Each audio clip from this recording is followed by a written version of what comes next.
eu espero que estejam todos bem, não é? E antes de mais, eu quero agradecer a presença de todos vocês, né? Em especial a professora Helena Niervinsky, mas agradecendo também a presença de todos os participantes que estão hoje conosco para assistir a mais uma live do Núcleo Paraná Santa Catarina da Associação Brasileira de Mecânica dos Solos. Na live de hoje, né, teremos como apresentadora a professora Helena Niervinsky, que nem já citei. A professora Helena é mestre e doutora em Geotecnia pela Universidade Federal do Rio Grande do Sul e professora na Universidade Federal de Santa Catarina, no curso de Engenharia Civil de Infraestrutura.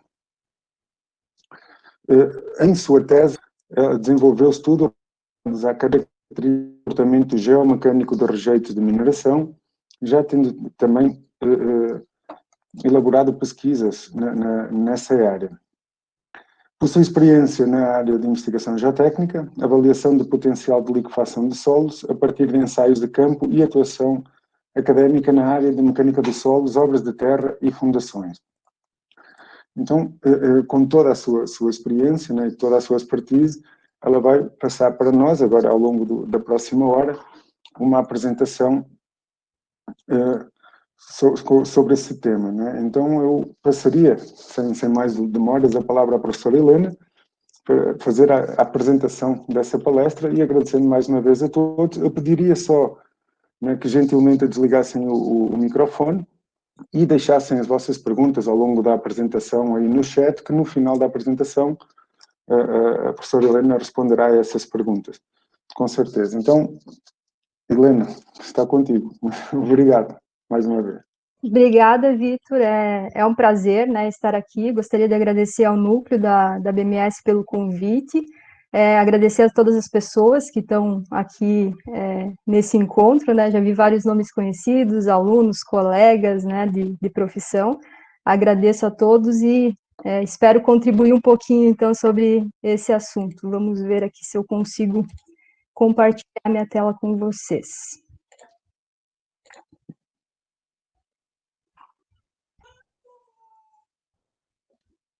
Deu certo, Helena. Vocês estão vendo a apresentação? Tá certinho? Sim, deu certo. Tá bom, então. Então, eu preparei uma apresentação aqui, dividindo em, basicamente, 3 tópicos, né? Iniciando com alguns conceitos sobre a liquefação de solos como um todo, né?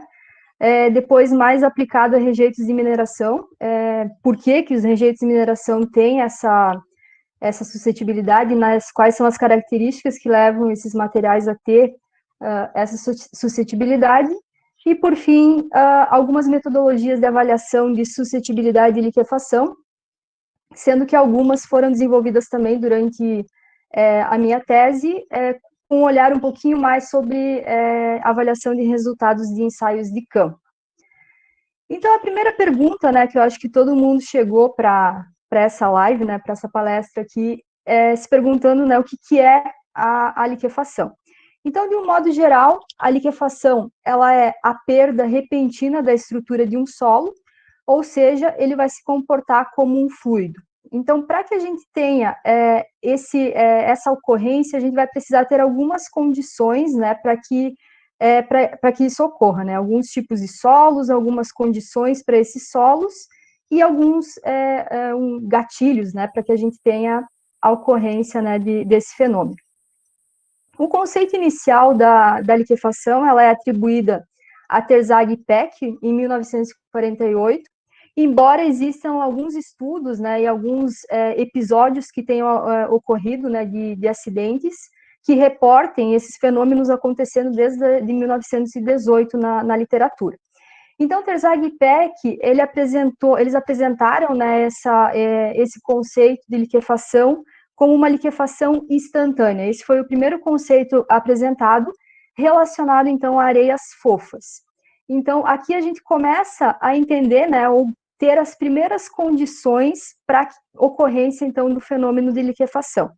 Então, a liquefação, ela vai acontecer apenas em solos granulares. Então, eu preciso ter solos cuja resistência seja ligada, então, à parte friccional, em que eu não tenho, então, a parcela coesiva, e se eu perder, então, a parte friccional, eu vou ter as tensões efetivas anuladas e, portanto, a ocorrência da liquefação. Outra condição básica para que ocorra a liquefação é a saturação. Então, obrigatoriamente, nós vamos ter que estar com solos que estejam com os vazios preenchidos com água, porque o que vai definir, então, a liquefação é o excesso de poropressão gerado por um carregamento. Então, outro aspecto relacionado à liquefação é o carregamento rápido que aconteça. Então, esse carregamento na literatura, ele também é chamado de gatilho, e para esse carregamento, então, esse solo granular e saturado, ele vai ter que ter uma resposta não drenada. Então, eu apresentei essas formulazinhas aqui embaixo, que são bem conhecidas na geotecnia, na mecânica dos solos. Então, esse carregamento rápido, ele vai acrescentar um excesso de poropressão, a poropressão já existente no solo, e se esse aumento aqui for muito elevado, eu vou ter a anulação, então, das tensões verticais e, portanto, a anulação das tensões efetivas. Então, quando eu tenho a condição de tensões efetivas nulas, eu tenho a ocorrência de liquefação. Então, esse seria o conceito inicial de liquefação em solos. O estudo da liquefação, ele iniciou, então, existem vários trabalhos na literatura relacionados com a liquefação provocada por carregamentos sísmicos. Então, existe uma série de trabalhos, que eu até coloquei alguns aqui, do CID, FIN, Chiara, que trazem, então, várias propostas relacionadas, então, tanto com a avaliação de ensaios de laboratório, quanto ensaios de campo, para fazer uma comparação, então, com tensões induzidas por um carregamento cíclico, que na literatura é chamado, então, por CRR, e as tensões necessárias para liquefazer esse solo, denominadas de CSR. Então, esse conceito com um carregamento sísmico é muito bem explorado pela literatura. Entretanto, ao longo dos anos, começaram a se verificar episódios de liquefação acontecendo em regiões sem a presença de um carregamento sísmico. Então, em regiões em que um carregamento estático ou monotônico iria desencadear esse aumento de poropressões. Então, nessas condições, Robertson e Fear, em 1995, eles fizeram uma divisão e apresentaram alguns conceitos que são bem importantes para a gente entender, relacionando a liquefação com o gatilho, ou seja, com o tipo de carregamento que vai desencadear esse processo. Então, a gente vai ter duas divisões importantes: o amolecimento cíclico e o fluxo por liquefação. Então, qual é a diferença desses dois grandes grupos? Basicamente, vai ser o tipo de gatilho ou o tipo de carregamento que vai desencadear esse processo.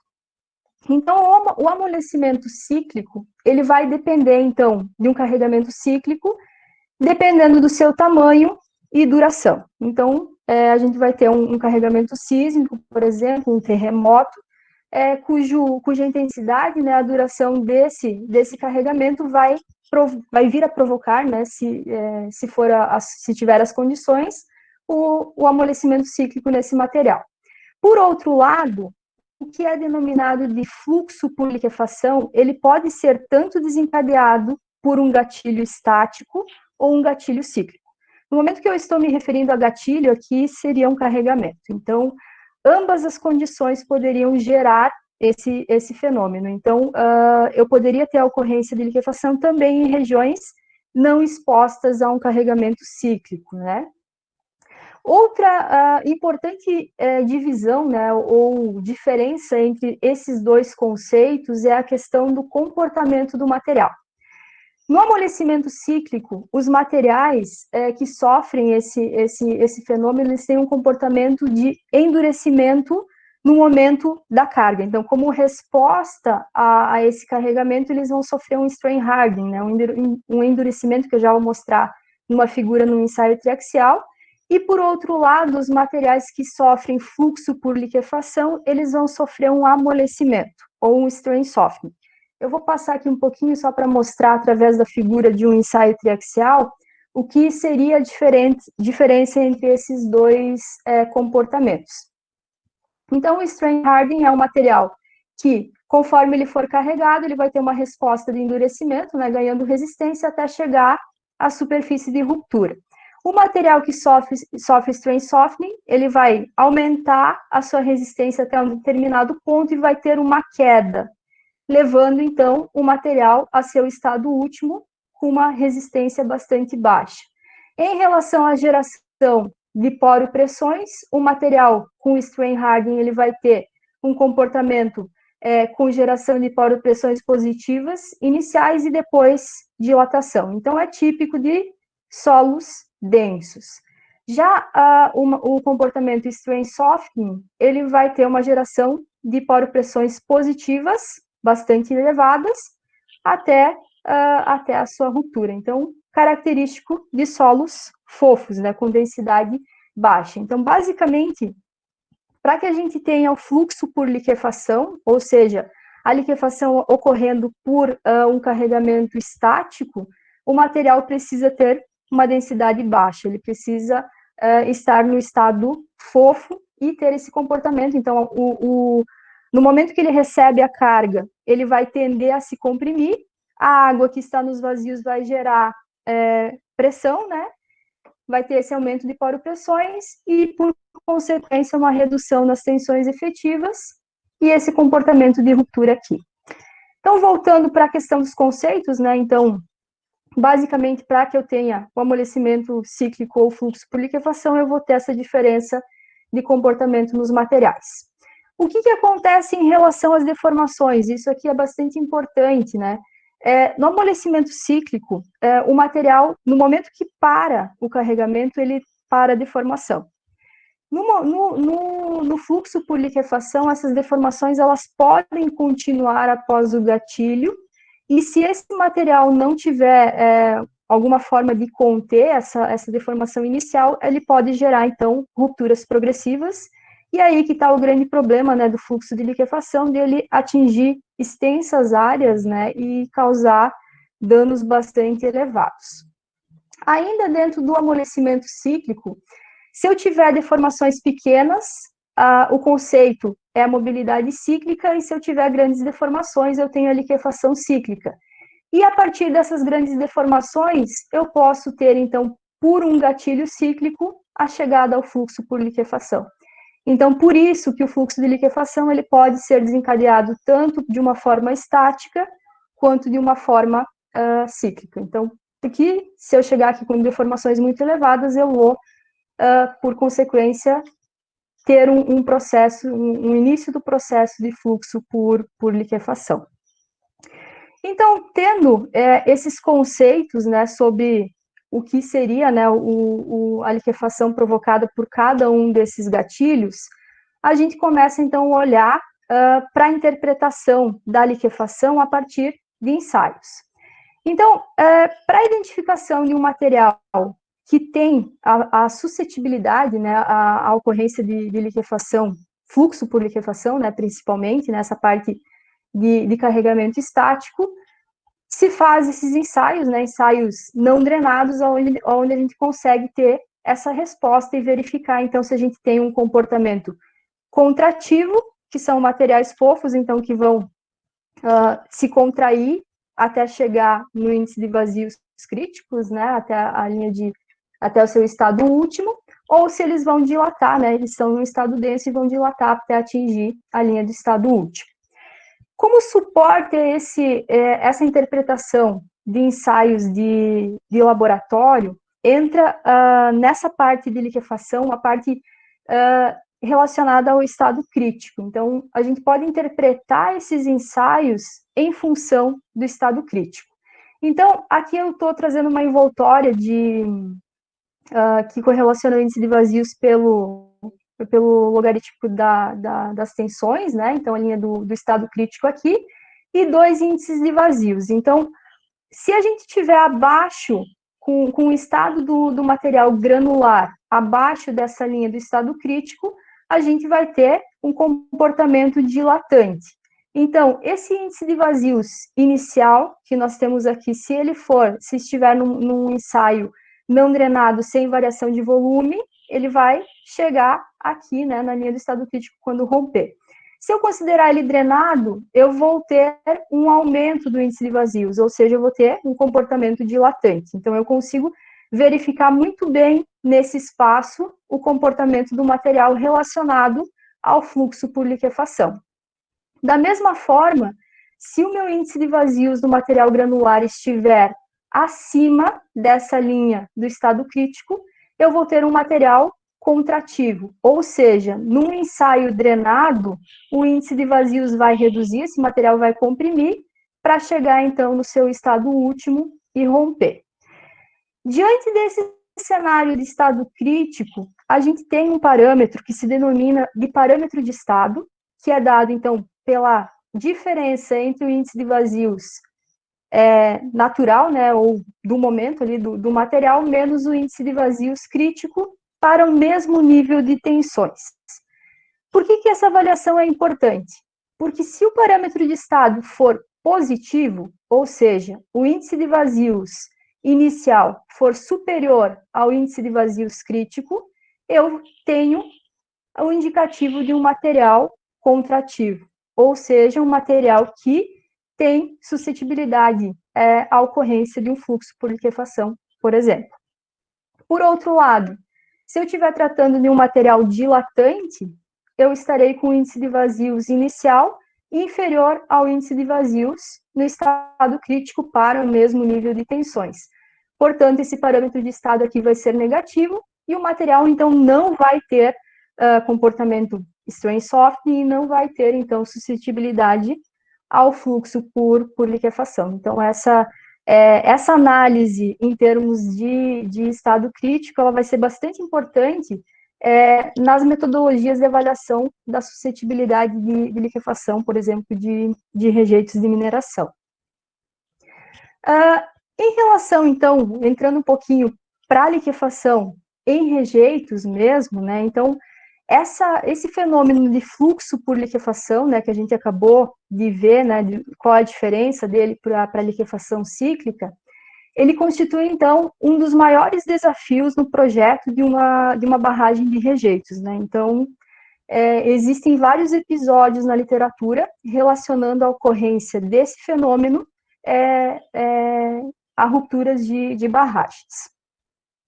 Para que a gente consiga entender por que a liquefação tem essa relação tão próxima, né, aos rejeitos de mineração, a gente precisa compreender o comportamento dos rejeitos. Então, a primeira pergunta que surge é o que são os rejeitos de mineração. Então, de um modo geral, o processo de extração de minérios é um processo industrial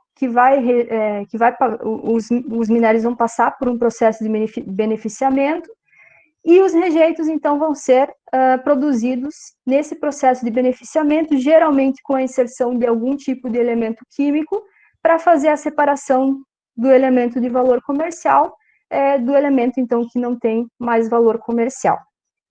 A Política Nacional de Resíduos Sólidos brasileira, ela trata a nomenclatura rejeito de mineração como todo aquele material cujas possibilidades de tratamento, recuperação, economicamente viáveis não são mais possíveis. Então, esses rejeitos de mineração, eles precisam ser dispostos de uma forma segura ambientalmente, para que não provoque, então, contaminação, enfim. E aqui no Brasil, né, a gente sabe que o método mais utilizado hoje é o armazenamento através de barragens de rejeitos. Então, considerando essa condição, né, e a forma como esses rejeitos de mineração são produzidos, a primeira característica relacionada à ocorrência de liquefação, ou possibilidade de ocorrência de fluxo por liquefação nesses materiais, é realmente as suas características geotécnicas.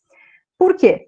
Primeiro, que esses materiais eles vão ter uma grande heterogeneidade, então a gente vai ter que tratar cada um desses materiais de uma forma particular, sendo que o minério do qual provém esse rejeito, o método de beneficiamento, tratamento, enfim, tudo isso vai afetar as características geotécnicas e mineralógicas desse rejeito. Portanto, a resposta, né, que a gente vai ter de parâmetros geotécnicos vai ser muito variável.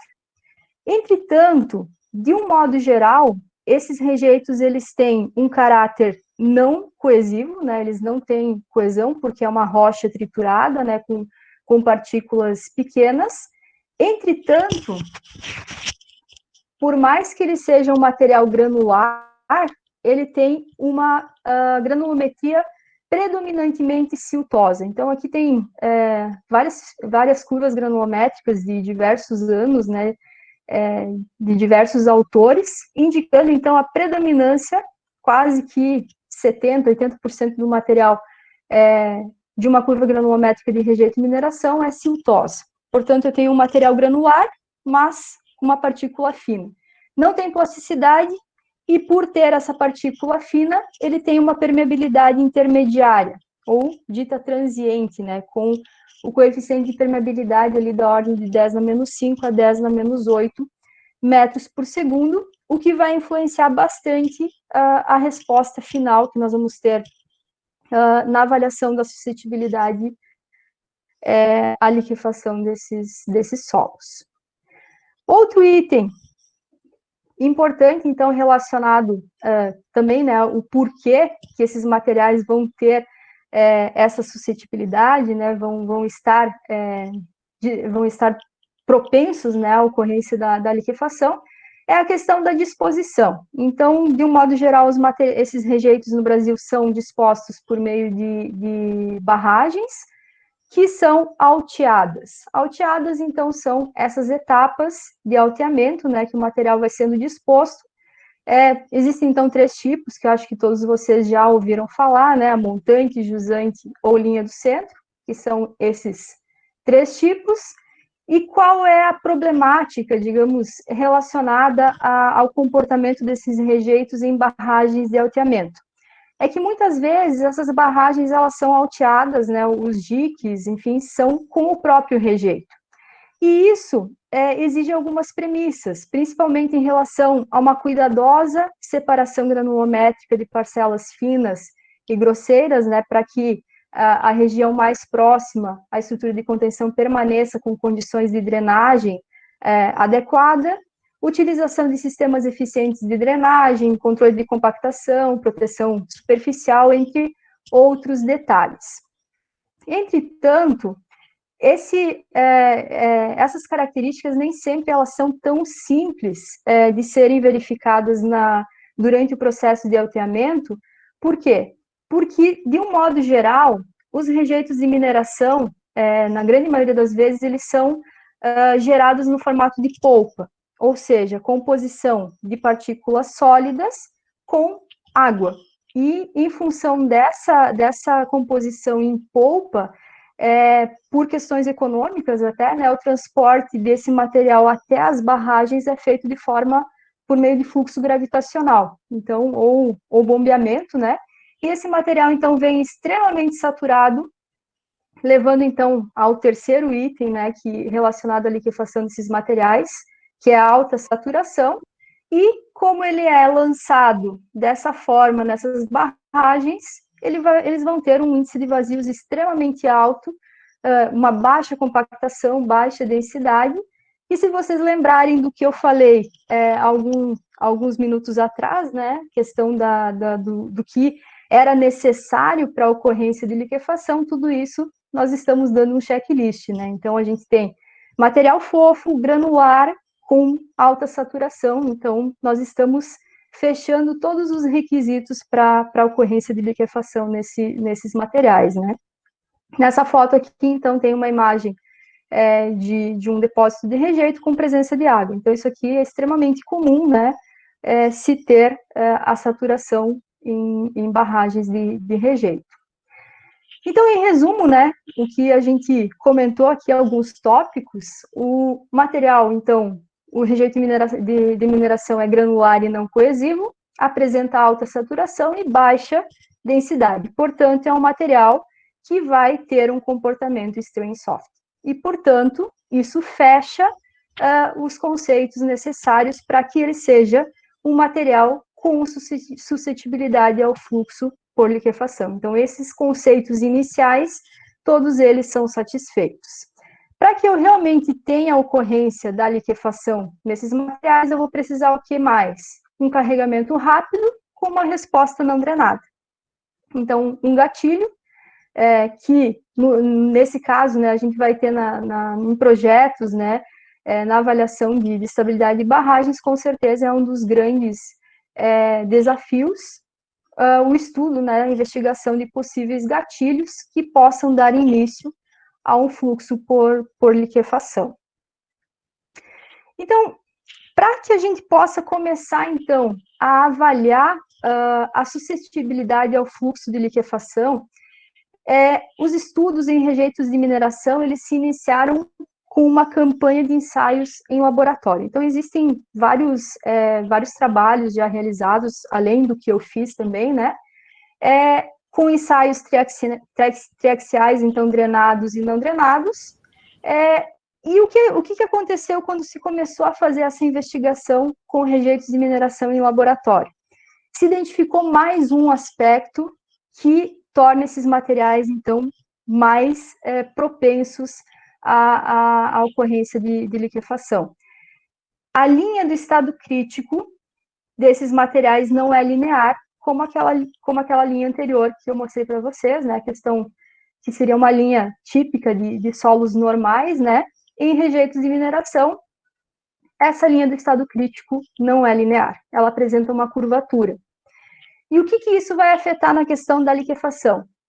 Em alguns níveis de tensões mais baixos, mas são níveis de tensões que são os que estão presentes na grande maioria dos depósitos de rejeitos, o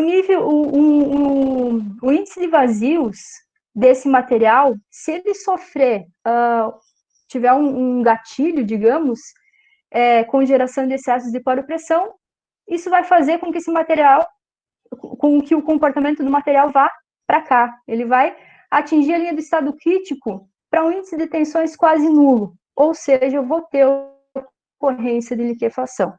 Então, essa inclinação aqui torna os materiais, os rejeitos de mineração, mais suscetíveis ainda à ocorrência, né, do fluxo por liquefação. Esse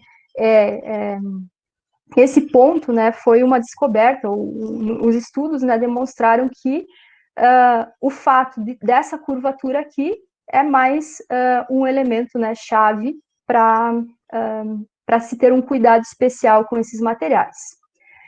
Quais são os desafios em relação aos ensaios de laboratório em rejeitos de mineração? Primeiro, coleta de amostra indeformada de qualidade.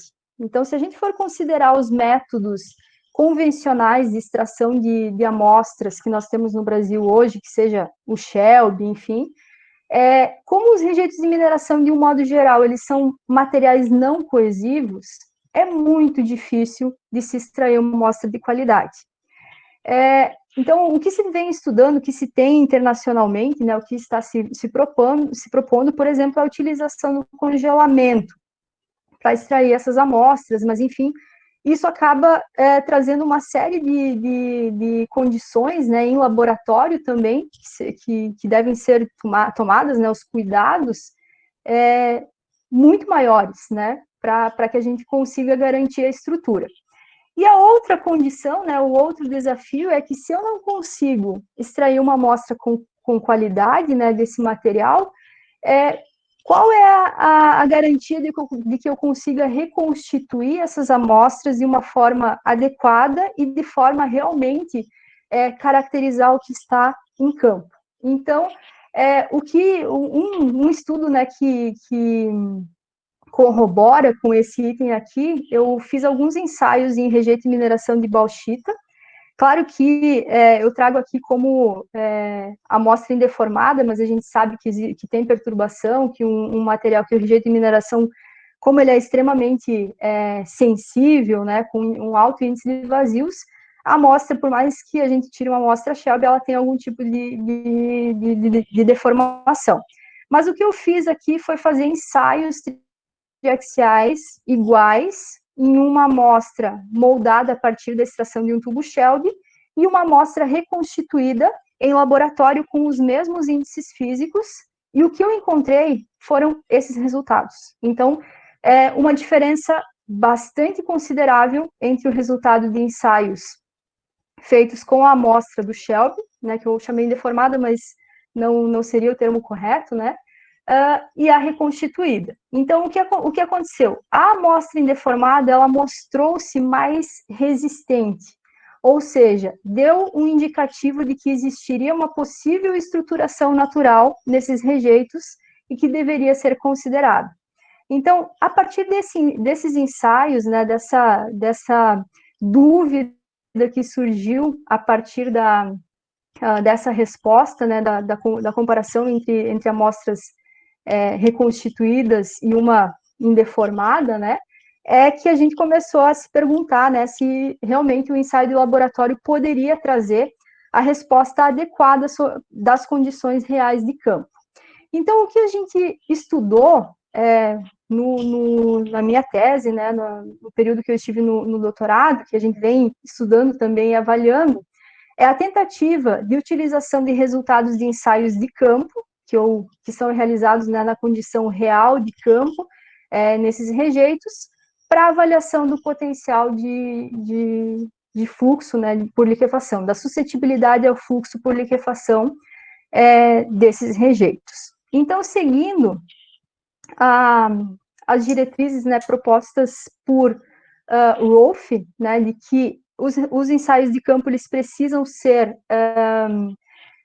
combinados, né, ou interpretados de uma forma combinada, a gente optou por utilizar resultados do ensaio sísmico. Que o ensaio sísmico ele permite que a gente tenha leituras de resistência de ponta e rigidez através do módulo de cisalhamento máximo no mesmo ensaio. E a gente também verificou, através de dados da literatura, que a relação entre o módulo de rigidez e a resistência de ponta trazia uma boa predição de comportamento de solos, porque esses dois parâmetros, eles são funções das mesmas variáveis, embora de uma forma diferente, mas que conseguem, então, identificar certas características dos solos de uma forma adequada. Além disso, a relação G0 sobre QT, através de um trabalho feito por Schneid e Yu aqui para areias, ele define que é possível, através dessa correlação, se encontrar o parâmetro de estado. E se vocês lembrarem do que eu falei lá no início, né, da apresentação, o parâmetro de estado, ele é extremamente importante para a gente verificar o estado do material, ou seja, se ele tem uma resposta de strain softening ou de strain hardening, né? Então, se a gente encontrar um valor positivo para o parâmetro de estado através dessa correlação, a gente teria, então, um indicativo de uma possibilidade de suscetibilidade, né, do material ao fluxo por liquefação. Então, a partir dessa proposta, desse indicativo da utilização dessa razão G0 sobre QT, a gente começou a avaliar esses dados para diferentes tipos de solos e também para rejeitos de mineração. Então, o que aconteceu? A gente verificou que quando a gente fazia a correlação da razão G0 sobre QT com a resistência de ponta normalizada, a gente encontrava para cada uma das regiões diferentes, cada material, areia, silt, argila e os rejeitos em materiais diferentes. Então, a gente conseguiu, num primeiro momento, identificar diversas regiões aqui e, por meio de dados de diversos sites, né, um banco de dados bastante extenso, a gente conseguiu montar um sistema de classificação de solos baseado, então, no ensaio de cone sísmico. Qual seria a vantagem desse sistema de classificação em relação a todos os outros, né, que a gente tem propostos na literatura? A vantagem é que nesse sistema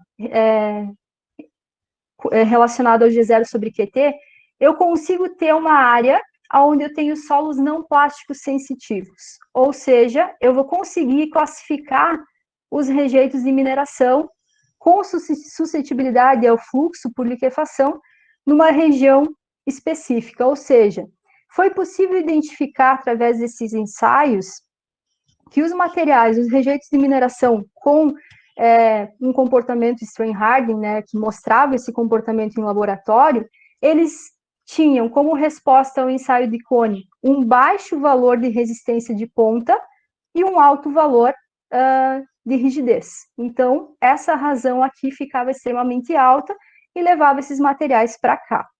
Então, o que mais que a gente conseguiu através dessa metodologia, desse gráfico?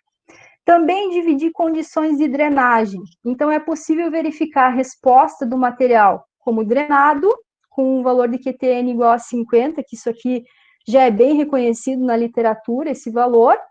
E aqui a gente identificou uma área de materiais com resposta parcialmente drenada, né, no ensaio de Cone, e aqui materiais com resposta não drenada no ensaio de Cone.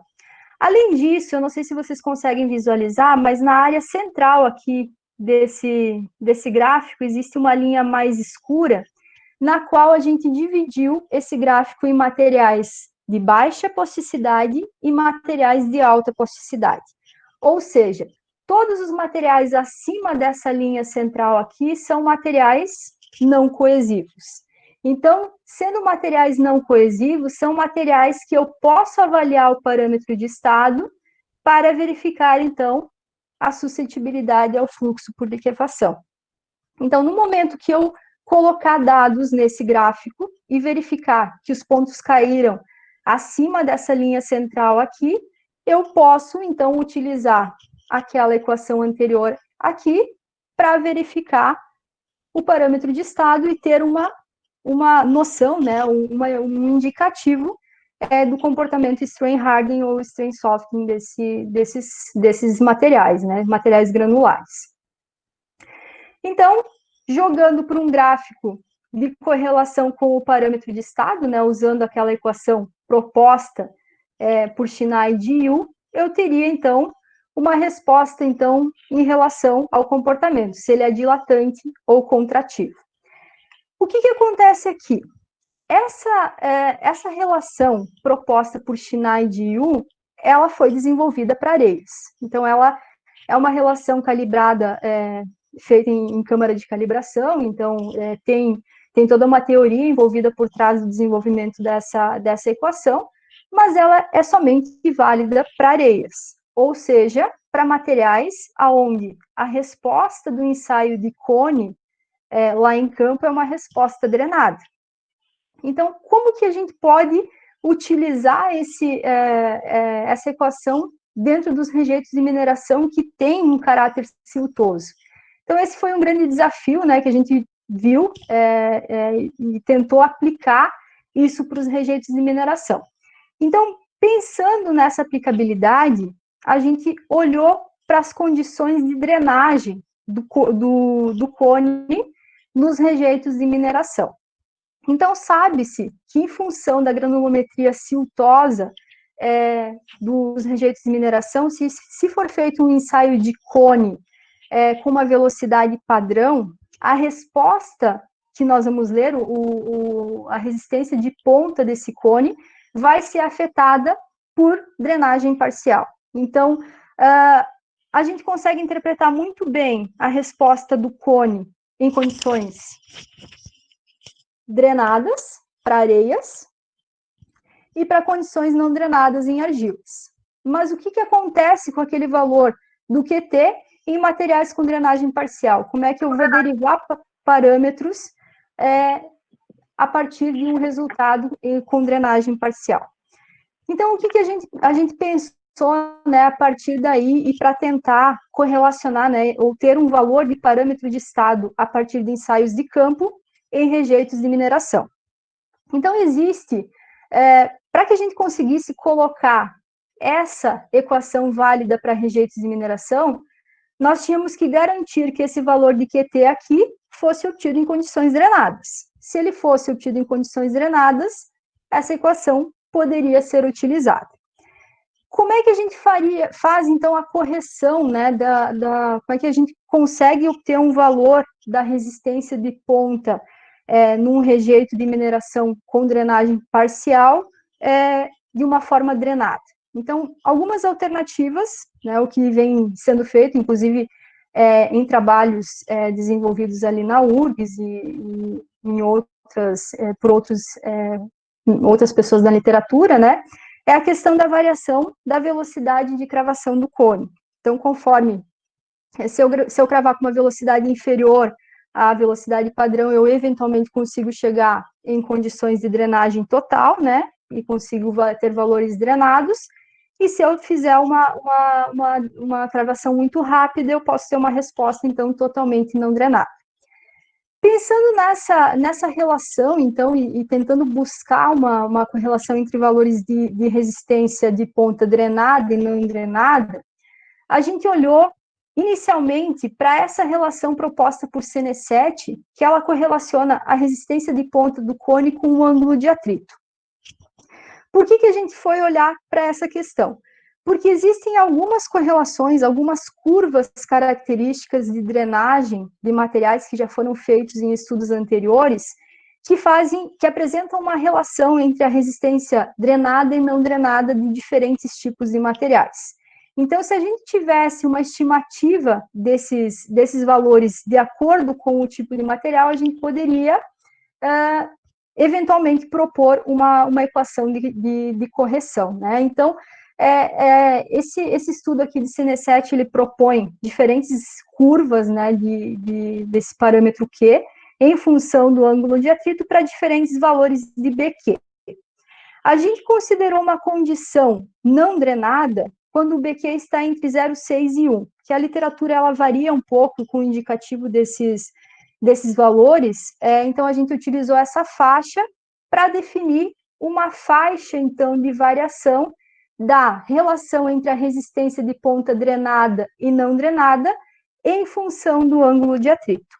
Essa faixa de variação aqui, a gente imagina que ela esteja relacionada com o índice de rigidez do material. Então, dentro da faixa de ângulos de atritos possíveis, né, o que são comuns na mecânica dos solos, a gente teria essa faixa aqui.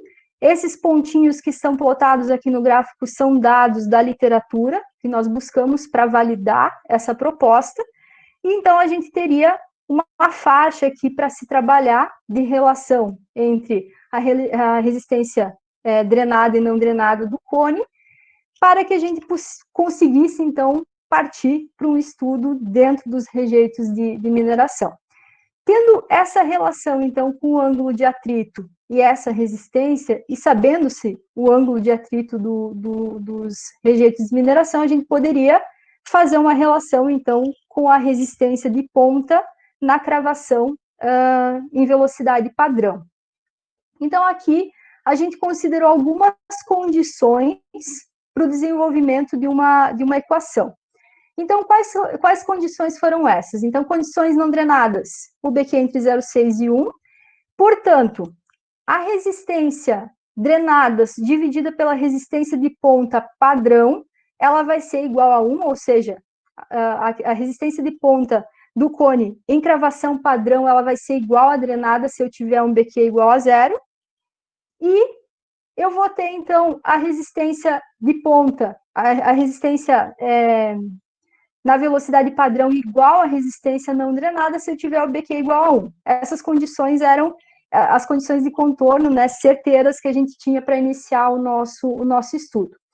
Tendo essas condições, então a gente conseguiu desenvolver, a partir do estudo de Senecet, em relação com os valores de BQ, e variando-se a relação entre a resistência drenada e não drenada, que isso aqui é obtido através das curvas características de drenagem dos materiais, diferentes curvas, e aqui a gente tem um parâmetro A, no qual o BQ está elevado, que a gente imagina que seja uma relação do índice de rigidez, embora para as validações que nós fizemos, né, com dados de ensaios de rejeitos de mineração, esse valor aqui ficou em torno de 0,5. Então, por isso que esse valor está aqui também. Então, essa equação, ela foi uma equação empírica, né, que a gente propôs, para fazer o quê? Para corrigir o valor da resistência de ponta do cone numa cravação normal para um valor drenado, para que a gente pudesse aplicar a equação do parâmetro de estado. Tendo em vista essa equação, a gente fez uma validação, né? Esses dados de ensaios aqui são ensaios do Jonatas, né? Que é o nosso colega que foi lá na URGS, né? Na dissertação de mestrado dele, onde ele variou, então, algumas profundidades o ensaio de cone, e eu consegui, então, calibrar aquele parâmetro A, aqui em função no qual o BQ está elevado, para encontrar a resistência drenada. E esse valor pontilhado, então, seria a resistência corrigida, sendo que aqui, nessa profundidade onde ele conseguiu uma velocidade na qual as condições são praticamente drenadas, eu consegui quase que um ajuste perfeito. Então, com a aplicação daquela equação, teria-se os valores de QTD, né, drenada, condição drenada, e tendo os valores da condição drenada, é possível, então, calcular o parâmetro de estado para esse material. Nesse gráfico aqui, tem um comparativo entre o parâmetro de estado calculado se eu não considerar a correção, e aqui os parâmetros de estado considerando a correção. E essa faixa indicada em azul é o valor do parâmetro de estado obtido em laboratório. Então, embora a gente tenha uma variabilidade que é típica dos ensaios de campo, se observa uma excelente né, que a correção realmente foi válida e permitiu, então, que se obtivesse valores de parâmetro de estado dentro da faixa esperada, né, ou compatível com o valor obtido em laboratório. Então, essa foi uma proposta, né, que a gente veio estudando na minha tese, com o intuito de conseguir ter uma forma prática, né, sem ter que extrair amostra, sem fazer uma série de ensaios de laboratório, de se ter uma noção, né, de ter um primeiro indicativo da suscetibilidade à liquefação de rejeitos de mineração. Então, finalizando, né, essa questão, né, que os rejeitos de mineração, né, então, dentro do que eu mostrei, né, são um desafio muito grande, né, para a engenharia, em função dos muitos acidentes, né, muitos registros que nós temos de rupturas, né, em barragens. Eu trouxe só um dado aqui, um comparativo, né, do E-Code, né, do International Commission on Large Dumps, de 2001, no qual ele mostra que em torno de 1% das barragens registradas sofrem acidentes, né, ou rompem, e dentro disso, se a gente comparar a ruptura de barragens de água e rejeitos de mineração, as de água, 0,01% delas rompem. No caso de rejeitos de mineração, é 1,2%. Então, a gente tem quase 100 vezes mais casos de rupturas em barragens de rejeito de mineração. Então, o entendimento e o estudo do comportamento desses materiais é muito importante, né, para os geotécnicos, né, para nós geotécnicos, com certeza é algo que a gente precisa continuar estudando, que a gente precisa compreender cada vez mais, né, trocar informações, trocar experiências, para que a gente consiga lidar de uma forma mais segura com esses materiais. Só com a critério de informação, né, nos últimos 10 anos, a gente tem um registro de mais de 30 rupturas em barragens de rejeito. Claro que nem todas essas são relacionadas a fenômenos de fluxo por liquefação, mas são acidentes, né, que devem ser olhados. E dessas 30, 6 episódios são no Brasil, tá? Então, esse site aqui, esse projeto, se vocês quiserem acessar, ele traz as informações atualizadas, se eu não me engano, a última atualização deles é de 8 de julho, de todos os episódios que acontecem, então, no mundo, com acidentes em barragens de rejeito. Então, todos esses dados, né, vêm de lá, e é algo bem preocupante, né, com certeza um desafio para nós engenheiros. Então, em relação à ocorrência de liquefação, relatórios de Morgenstern e Robertson, né, que apresentados sobre as causas das rupturas das barragens, né, de Mariana e Brumadinho, indicam possíveis causas relacionadas ao fluxo por liquefação. Então, é um indicativo, né, de que as rupturas, né, e a grande área de abrangência e devastação dessas rupturas tenham ligação com tudo que foi falado aqui, com todas as características desses materiais. Os rejeitos de mineração, então, têm um comportamento extremamente complexo, com necessidade de estudo e investigação muito aprofundada, e principalmente com um olhar em relação às normas padrões, né, aplicadas para solos, que muitas vezes a resposta de um rejeito de mineração, ela não é tão trivial, a gente tem que ter um olhar um pouquinho distinto sobre aquele comportamento, né, inclusive com ensaios de sedimentação, eu tive ensaios simples, né, de granulometria, onde a própria água tinha algum tipo de reação com o defloculante normal utilizado em solos, que dava uma resposta diferente. Então, tudo isso precisa ser olhado com muito cuidado, a questão dos procedimentos de limites de liquidez, plasticidade, são materiais que precisam ter um olhar bastante cuidadoso da nossa parte. Outro desafio, né, a questão da investigação de possíveis gatilhos, outro grande desafio, né, que a gente precisa avaliar qual é o desafio estático, né, que pode levar ao início de ocorrência de fluxo por liquefação, e como a gente viu, né, o fluxo por liquefação às vezes acontece num ponto pequeno, ou numa camada de uma espessura muito pequena, e se eu não tiver essa deformação contida de alguma forma, ela vai gerar rupturas progressivas e pode levar, então, uma barragem de grandes dimensões a uma ruptura gigantesca, né, como os acidentes que nós vimos.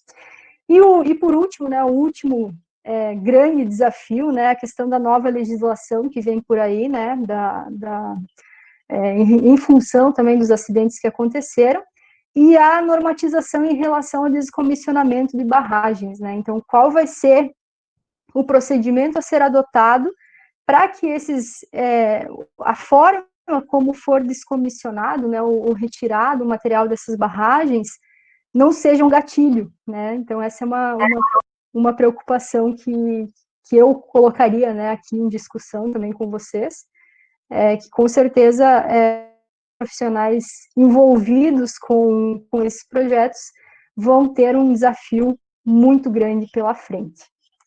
Então, era isso que eu tinha para falar com vocês, né?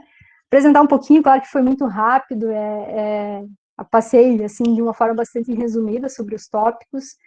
Se alguém tiver interesse, tiver mais dúvidas, quiser me mandar um e-mail, quiser olhar minha tese, né? Tá no repositório da URGS, né? Com todos os detalhes lá, e estou aberta também para perguntas.